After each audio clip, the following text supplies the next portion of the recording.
Upset ہے کوئی جو انہوں بات نے عمران خان کے ساتھ پاکستانی عوام کے ساتھ کی ہے، تو آف کورس ہر بندہ اپسیٹ ہے۔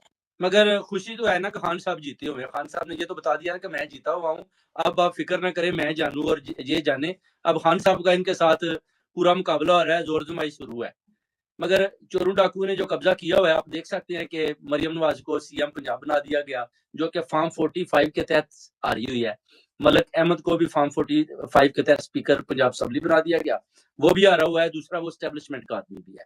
اس پر آپ کیا بات کرتے ہیں کہ مریم نواز کون سی خدمات انجام دیں گی اگر وہ سی ایم پنجاب تو منتخب ہو چکی ہیں؟ اب ان کے پاس کون سا پلیٹ فارم ہے؟ وہ کیسے عوام کی کیسے خدمت کریں گی، پنجاب کی کیسے خدمت کریں گی، معیشت کو کیسے اٹھا کر اوپر لے کر جائیں گی، غریب عوام کی کیسے وہ لک آفٹر کریں گی؟ ان کے پاس کون سے منصوبے ہیں؟ ان کا ویژن کیا ہے؟ دیکھیں جی، اس لیڈی کا ویژن تو سب کو معلوم ہے۔ آپ کو پتہ نا لاہور کا جو میاں منشا ہے، جو جی جی سارے جا کر ان کے پاس